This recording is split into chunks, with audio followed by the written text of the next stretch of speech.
너희는 더욱 큰 은사를 사모하라. 내가 또한 가장 좋은 길을 너희에게 보이리라.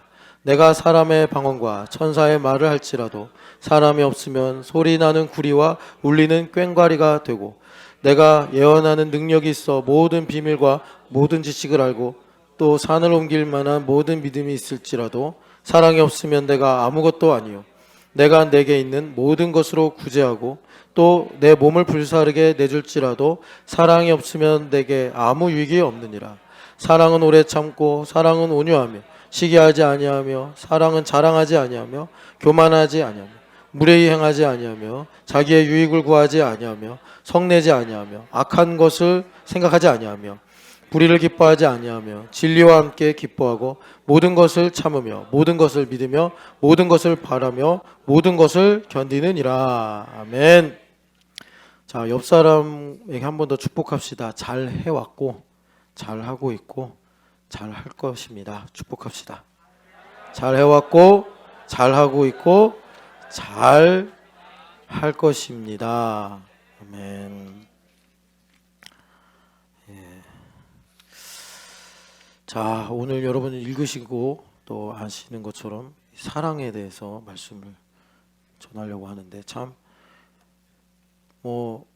교회가 사랑 갖고만 설교해도 사실 시간이 부족한데, 제가 좀 이 본문을 묵상하면서 너무 안 하네 이런 생각을 또 했습니다. 물론 간헐적으로 이제 사랑 많이 얘기는 하지만 그렇다고 한번 이렇게 설교한다고 되는 것도 아니지만, 여러분 특별히 교회됨 40일 이 기간 중에 하나님의 사랑을 여러분 깊이 사모하는 마음이 있으시기를 축복합니다. 먼저 여기 장절을 나누면서 늘 말씀드리지만 이 성경에 원래는 장절이 없다. 그러니까 편지처럼 이렇게 통이다, 하나의 통인데, 너무 이제 66권이 방대하다 보니까 여러 가지 이유로 장절을 나누게 됐고, 그게 한 11세기인가 3세기인가 하여튼 정확하게 저도 기억이 안 나요. 배운 지 오래돼서. 그때쯤에 누가 나눴대요. 누가 나눈지도 몰라요. 그러니까는 이 성경을 이제 연구하는, 성경의 원본 없습니다. 구약이든 신약이든 원본 없어요. 다 사본을 가지고 사본학으로 연구해서 원본을 추출해냈다 이렇게 보시면 돼요. 그런데 이 사본들과 비교하면 그게 상당히 과학적이에요, 사본학이. 그래서 사본들 갖고 이렇게 연구해 보면 성경만 그런 게 아니라 여러분 이제 고전들, 그리스의 문헌들 이런 것들도 다 사본학으로 원본을 추정해내는데 거의 99% 맞아들어요. 예. 그래서 성경이 원본이 없다고 해서 우리가 말씀을 못 찾을 이유는 없다. 그런데 이 사본들이기 때문에 이제 비교하면서 긴장이 생기죠. 그것 또한 하나님 유익하게 사용하시는데, 여하튼 간에 이 사본들을 보면은 거긴 장절이 없어요. 그냥 통으로 쭉 있어요. 그래서 사실은 이제 13장부터 사랑 이야기가 시작이 되는데, 사랑의 말씀이 왜 시작이 되냐면, 여러분 그 고린도전서 12장은 은사에 관한 장이잖아요. 은사가 무엇이 있고 어떻게 은사를 쓰느냐를 쭉 얘기하다가 31절에 가장 좋은 은사를 너에게 보여주겠다, 이렇게 바울 사도가 시작하시면서 이제 사랑 이야기가 나오는 겁니다. 그런데 여러분, 은사가 한국에서는 약간 기술 같은 느낌이 들어요. 방언을 하는 능력, 예언을 하는 능력, 심지어 이제 성경에도 없지만 투시의 은사가 있다, 이런 사람들도 있고, 꼭 성경에 없다고 해서 그 은사가 잘못된 건 아닙니다. 병을 고치시는 분들도 보면은 방법이 다양해요. 그래서 우리가 성경의 진리에서 벗어나지 않는 한, 자기를 예수님이라고 하거나 아니면 성경 말씀에다가 플러스를 하려고 하거나 그러면 이제 그 은사는 마귀가 준 거라고 봐야 되는데, 그렇지 않으면 하나님께서 주신 은사로 보면서 은사의 본질을 알아야 되는데, 은사는 뭐냐면 12장에 보시면 알아요. 연결되고 결합이 되게 하시려고 하는 거예요. 그러니까 하나님께서 우리에게 은사를 주세요. 그럼 뭘 하죠? 봉사를 합니다. 주일학교 선생님들도 봉사하기 위해서 은사를 받는 거고, 안부라잔 형제 미국 여기 인도에서 왔어요. 우리 니베타도 왔고, 안부라잔 어제 교회 왔었어요. 그죠? 예. 안부라잔 형제가 우리 교회 최고 학력인 거 아시죠? 안부라잔 박사님이신데 교수님이신데 참 지금까지 변함없이 뭐 그렇다고 제가 뭐 교수는 그런 거 하면 안 돼 이런 건 아니지만 여하튼 뭐 비가 오나 눈이 오나 여하튼 교회를 이렇게 지키고 있단 말이에요. 청소하면서. 그것도 은사예요. 하나님께서 안부라잔을 통해서 섬기라고 주신 은사예요. 여하튼 은사는 연결되고 결합이 되는데 접착체, 클루처럼 하나님께서 주셔서 더 잘 연결되게 더 긴밀하게 하시려고 은사를 주신 것이다. 그래서 여러분 은사는 뭐냐면 이제 우리가 은사에 대한 선입견을 좀 고쳐야 되는데 은사가 뭐냐면 은사는 내가 이제 현상적으로 보면은 섬기는 거잖아요. 봉사하는 거. 뭐 제가 설교하는 것도 은사예요. 은사고 또 여러분들이 어린아이들 이렇게 가르치고 섬기는 것도 은사고 뭐 청소하는 것도 은사고 오늘 여기 설거지가 누구신가? 이만영, 김명준, 주유연, 전보미, 커비타. 설거지하는 것도 단회적이지만 뭐 계속 설거지하는 건 아니잖아요. 로테이션으로 하는 거지만 이것도 은사예요. 은사. 그러니까 설거지 은사가 없는 사람이 있어요. 어떤 사람이에요? 이만영 집사님이 갑자기 사라져요. 한영 이래서 보미 집사가 이만영 집사 어디 갔어? 근데 막 스타벅스에 가 있고 은사가 없는 거예요, 이 사람. 자, 여하튼간에 이런 일들도 다 은사다. 그래서 하나님께서 이 은사를 통해서 봉사를 하게 하심으로 이게 중요합니다. 아이고 왜 안 나와? 잠시만요. 봉사를 하게 하심으로 뭘 하게 하시냐? 자, 봉사를 하게 하심으로 여러분 사람들은요 자기가 신비를 체험하거나 개인적으로 뭔가를 알게 되면 내가 성경에 신령하다, 신령한 이런 표현 많이 써요. 신령한. 근데 실제로 성경 말씀에는 이 말이 있는데 안 써요 우리가 잘. 왜 어감 때문에 그런 것 같아. 이 영어 성경 보면은 스피리추얼하다 이렇게 번역했으니까 그냥 영적이다 이렇게 이해하시면 되는데 근데 신령한 이렇게 말하면 뭔가 이게 약간 좀 조심스러운 느낌이 드나 봐요. 잘 사용을 안 하는데 우리를 신령하게 하시려고 봉사를 주시는 거예요. 신령하게 하시려고. 그러면 신령하다 다시 말해 영적이다가 뭐냐면 이거는요 그러니까 하나님 중심이에요. 영적이다. 하나님은 영이시니 예배한 자는 영과 진리로 예배하지니라. 내가 영적으로 산다라는 것은 내가 뭐 남들이 모르는 지식을 알고 있고 내가 일상과 다른 새로운 체험을 한다. 예원아, 세 번째 엄마가 건드렸잖아. 양심이 있으면 일어나야지. 잠을 자지 말라는 얘기야. 그걸 네가 엄마를 노려보면 어떡하냐. 자, 그래서 하나님 중심, 하나님 중심이 영적인 거예요. 그러니까 여러분 이 다른 복음이 들어가면 이게 세워지질 않아요. 계속 영적인 걸 추구하는데 매우 개인주의화된 신앙으로 가요. 그래서 이런 뭐라 그럴까 어긋남이 생겨요. 하나님 날 되게 사랑하는데 주위 사람들은 그게 뭔지 잘 몰라. 하나님 날 엄청 사랑하신대. 그런데 그러면 이웃을 사랑해야 되잖아요. 근데 저 사람은 하나님을 사랑하면 사랑할수록 점점 우리와는 멀어지는 것 같아요. 그런 게 있어요, 진짜 교회에. 그거 다른 복음의 문제예요. 그거 예수님께서 아니라고 하셨어요. 그거. 예수님은 하나님을 잘 사랑하셨잖아요. 그래서 우리가 예수님을 존경하는 건데 하나님을 사랑하니까 어떻게 됐습니까? 예수님 사랑하는 사람들이 누구예요? 다 죄인들, 세리들, 가난한 사람들, 병들어서 냄새나는 사람들. 이게 사랑이에요. 그런데 하나님 너무 사랑하는데 자, 우리 주위에 그런 이제 극단적인 사례는 없지만 나랑 성격이 안 맞는 사람들, 나랑 문제가 있는 사람들, 뭐 나랑 만나기만 하면 뭔가 이렇게 트러블이 일어나는 문제들 다 우리 제외시키잖아요. 다 배타적으로 이거 쳐내고 저거 걷어내고 그래서 딱 내 입맛에 맞는 것만 모아놓고 하나님 사랑한다 이러잖아요. 이게 인간이 저지를 수 있는 아주 오묘한 맹점인데 여하튼 간에 하나님 중심 영적이다라는 것은 그러니까 우리가 반대를 생각하면 이해하기가 쉽습니다. 자기 중심과 완전히 반대요. 자기 중심을 성경에서 뭐라고 그래요? 육체, 육이다 이렇게 말하는 거예요. 육이다. 헬라 세계관을 배경으로 하니까 이렇게 표현한 거예요. 그래서 그래서 여러분 우리가 영적이다라는 것은 내가 무슨 천국에 갔다 와서 와 천국을 보고 왔어 이런 것이 아니라 강성모 집사님이 회사에서 아 직원의 마음이 이렇겠구나 이게 영적인 사장이에요. 예. 강성모 집사님이 남편으로서 아 임장 집사의 마음이 이렇겠구나 해서 강 집사님이 손해를 보거나 양보를 하는 게 영적이지. 제가 저기 위치와 질서 얘기하면서 막 호소를 드렸잖아요.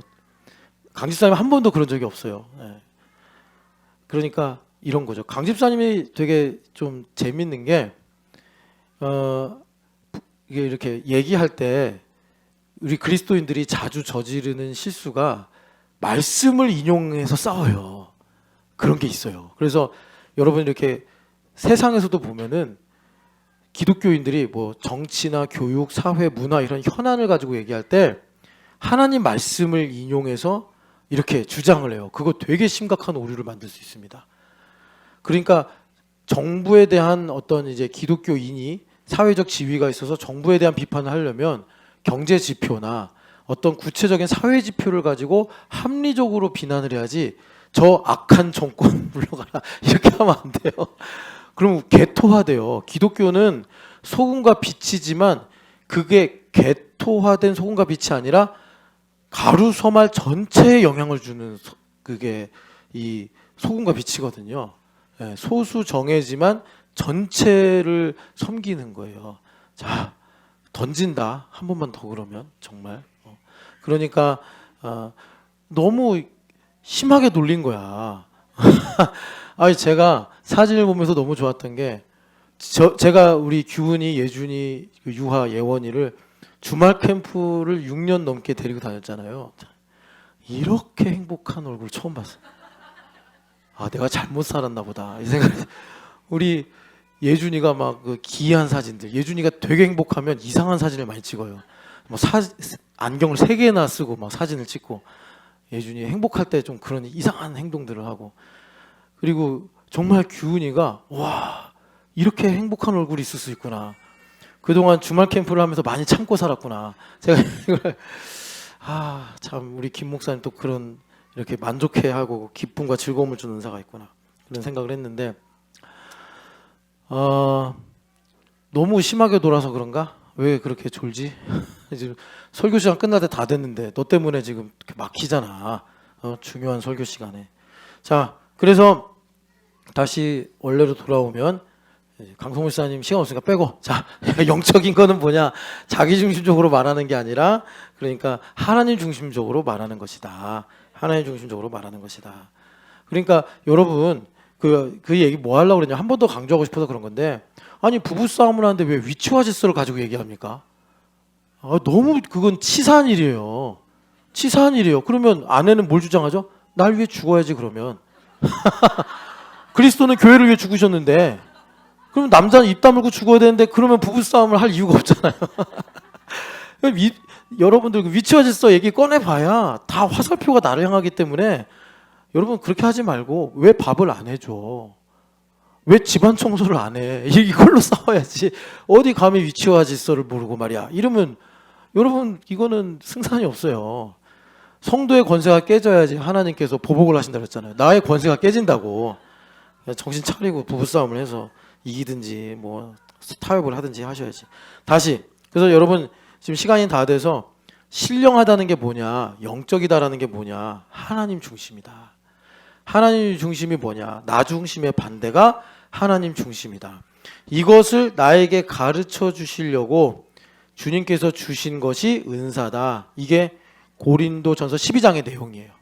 그래서 내가 영적으로 이제 사고를 하기 시작하면 믿음의 눈이 열려서 현상 이면의 영적인 배경을 이제 본다. 영적인 배경을 본다는 게 뭐냐면 투시의 은사를 가져가지고 예준이 뱃속에 뭐가 들어가 있나 이런 걸 보는 게 아니고, 예원아 내가 너한테 뭐라고 했다고 널 미워하지 않으니까 너무 저기 하지 말고, 그러니까 우리 뱃속에 무슨 생각이 있나 이런 뭐라 그럴까, 그 궁예가 가졌던 관심법 이런 게 영안이 열리는 게 아니고, 영안이 열린다는 건 뭐냐면 이 모든 현상을 만물이라고 할 때 이 만물을 히브리서 1장 3절에 레마가 붙잡고 있다고 말씀하잖아요. 그러니까 이 만물을 붙잡고 있는 하나님의 입에서 나온 말씀이 어떻게 일하고 있는지를 내가 깨닫고, 그러니까 우리 재용 형제가 지금 이제 채율이가 3학년이거든요. 채율이가 은사가 많아요. 그러니까 되게 영적인 아이예요. 그러니까 그걸 가지고 이제 우리 재용 형제가 영 안이 열리면 채율이를 향하신 하나님의 선하신 뜻이 무엇인지를 봐야 돼요.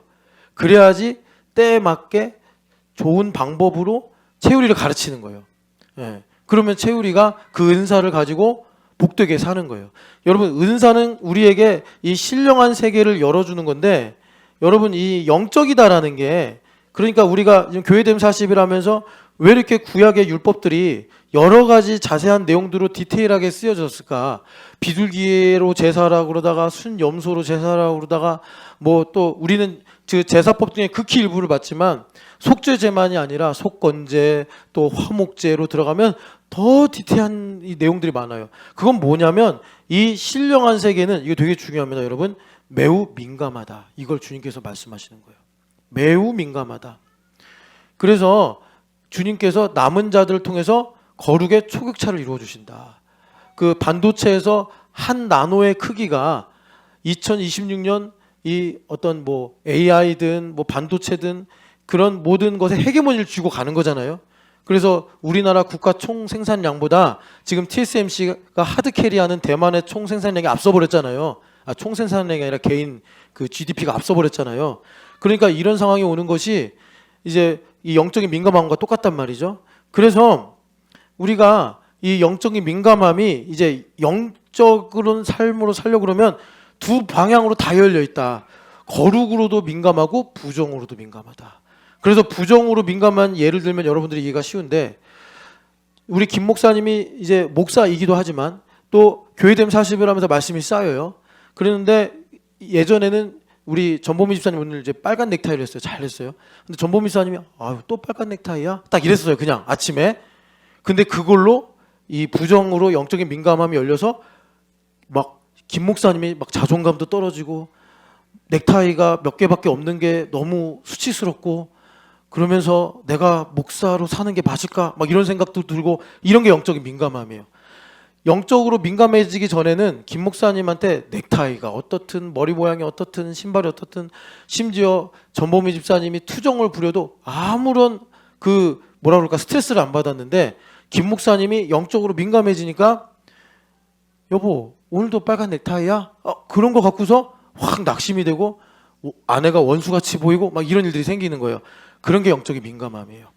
그러니까 이런 민감함을 가지고 하나님 하시는 일, 하나님께서 하시려고 하는 일은 뭐냐면 김 목사님을 하나님께 민감하게 하시려고 하는 거예요. 그래서 그 순간 김 목사님이 그 순간, 자 아내가 예를 들어서 앞에 있으니까 얘기하는 거예요. 우리 전보미 집사님이 김 목사님한테 좀 이제 듣기 싫은 얘기를 좀 더 했어요. 넥타이는 그냥 일상적인 얘기라면, 그때 옛날 같았으면 스트레스를 받아서 뭘 한다고 그래 이렇게 대답을 할 수 있는데, 거룩으로 민감해지니까 그 순간 일로 인해서, 그러니까 하나님께 민감하여 그 순간 이제 전보미 집사님이 칭찬하고 격려한 게 아니라 뭐 이제 스트레스 받는 얘기를 했단 말이에요. 그 순간 김 목사님에게 하나님께서 왜 전보미를 나의 아내로 주셨는지, 하나님의 선하시고 온전하시고 기뻐하신 뜻이 무엇인지를 얻을 수 있는 기회가 되는 거예요. 이게 거룩의 민감함이에요. 그러니까 원수마귀가 이제 김 목사님을 힘들게 하려고 전보미 집사에게 영향을 미쳐서 뭐 그냥 본인이 좀 지치거나 아니면 스트레스를 받았을 때 우리 입술에서 부정적인 얘기가 나올 수 있지 않습니까? 그러면 전보미 집사님이 그런 얘기를 했단 말이에요. 내가 시킨 거 왜 안 해? 왜 내 말을 맨날 무시해? 뭐 이렇게 얘기를 했어요. 스트레스 받겠죠. 나도 다 사정이 있고 나름대로 다 계획이 있는데 저런 식으로 나오면, 그럴 때 하나님께 민감하면, 하나님께 영적으로 민감하면, 하나님께서 전보미를 뭐 이제 지구의 인구가 지금 한 60억 되나요? 60억에서 절반이 여자 30억이라면 30억 중에 한 명으로 나에게 보내주신 이유가 이런 것이구나. 하나님의 선하시고 기뻐하시며 온전하신 뜻이 이것이구나. 그러니까 원수마귀가 공격을 했다가 본전도 잃고 미천도 잃고 사기도 떨어지고 완전히 패배해서 옛날에 부흥강사 목사님 말씀하신 대로 한 길로 왔다 7길로 도망가는 거예요. 예. 그렇게 주님께서 우리에게 이런 은사를 통해서 신령한 차원들을 열어주시더라라는 것입니다. 그래서 여러분 이 고린도전서 전체 내용이 이 영적인 삶에 대해서 우리에게 주시는 게 많은 교훈을 주시는데 고린도전서 3장 1절만 한 번 더 읽어보겠습니다. 고린도전서 우리가 많이 읽었던 말씀인데 3장 1절 같이 읽겠습니다. 형제들아 내가 신령한 자들을 대함과 같이 너희에게 말할 수 없어서 육신에 속한 자 곧 그리스도 안에서 어린아이들을 대함과 같이 하노라. 아멘. 여러분 바울의 레토릭이 있어요. 바울 사도도 이렇게 말씀을 되게 잘하시는 분이에요. 그 그리스 교육을 받아가지고 뭐 또 헤브라이즘 교육도 많이 받으셨죠. 이렇게 말하면 사람들 마음에 어떤 생각이 들죠? 아, 신령한 이야기 듣고 싶은데. 그래서 이후 보면 신령한 얘기 다 해요. 그러니까 바울 사도께서 이 서신서가 우리가 지금 쓰는 편지랑 좀 달라요.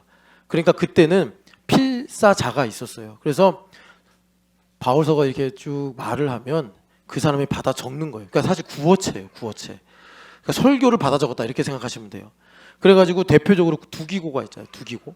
그래서 여기 보면은 바울 사도가 이러시는 거예요. 아, 내가 너희들한테 신령한 자들이 듣는 지혜를 말해주고 싶은데 너희들이 어린아이 같아서 육에 속한 자 같아서 말을 할 수가 없어.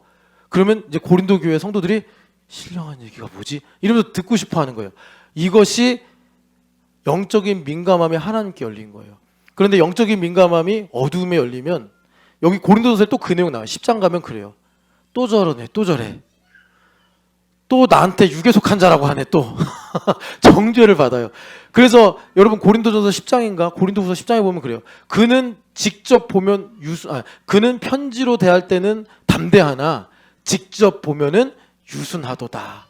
그러니까 이거를 되게 순화시켜서 번역을 한 건데 편지로 볼 때는 권세도 있어 보이고 위엄도 있어 보이고 능력도 있어 보이는데 직접 만나니까 별 볼 일 없던데 외모도 뭐 그냥 꾀죄죄하고 막 목소리도 그냥 들릴 듯 말 듯하고.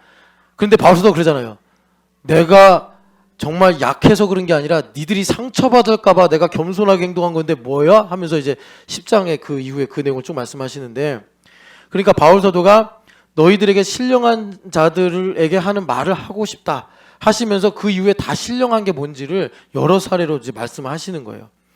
그런데 이제 중요한 건 뭐냐면 지금 우리가 이제 사랑에 대해서 듣기 전에 사랑이 최고의 은사다. 그러니까 사랑은 최고로 영적으로 민감한 거다. 이렇게 이해하시면 돼요. 사랑은. 그래서 여러분 요즘에 우리 성도들이 신학당 보고 와서 뭐 가열차게 혁명적으로 막 이런 표현 쓰는데 진짜 파격적이고 혁명적인 게 사랑이에요.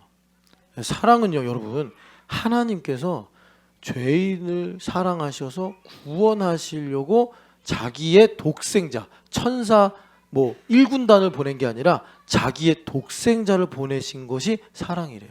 그러면 벌써 죄인을 사랑하신 게 불법이에요. 죄인을 사랑하는 건 불법이에요. 여러분 다 그렇게 적용하고 살잖아요. 그런데 하나님께서 죄인을 사랑하셔서 세상을 이처럼 사랑하사 독생자를 주신 거예요. 그러니까 이거는 사실 우리에게 이렇게 피부에 딱 닿으면 다리미보다 뜨거워요. 그렇기 때문에 제가 드리는 말씀 뭐냐면 사랑하지 말자는 게 아니라 아주 영적으로 민감해서 사랑은 정말 축복의 시작이고 완성이다. 이 말씀 드리려고 하는 거예요. 그래서 바울사도가 뭐라 그러시죠? 율법의 완성은 사랑이니라. 이렇게 말씀하시는 거예요. 그래서 교회의 유일한 율법 하나예요. 사랑하라. 그런데 이제 조금 있다가 2부 때 또 나눌 기회가 있을지 모르겠는데 여러분 우리가 사랑하는 게 뭡니까? 뭐 우리 교회에서 생일도 축하해주고 뭐 여러 가지 뭐 또 만나서 교제도 하고 그러지만 본질은 뭐냐면 발 씻어주는 거예요. 교회에서 사랑은요 발 씻어주는 거예요.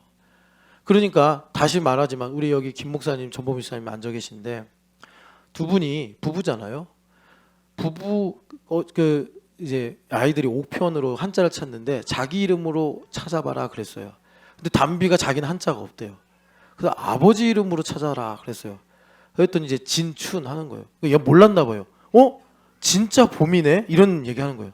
진짜 봄이란 뜻이네? 이러면서 신기하다. 그래서 니네 엄마랑 만난 게 운명인 거야. 그랬더니 애가 충격을 받았나 봐요.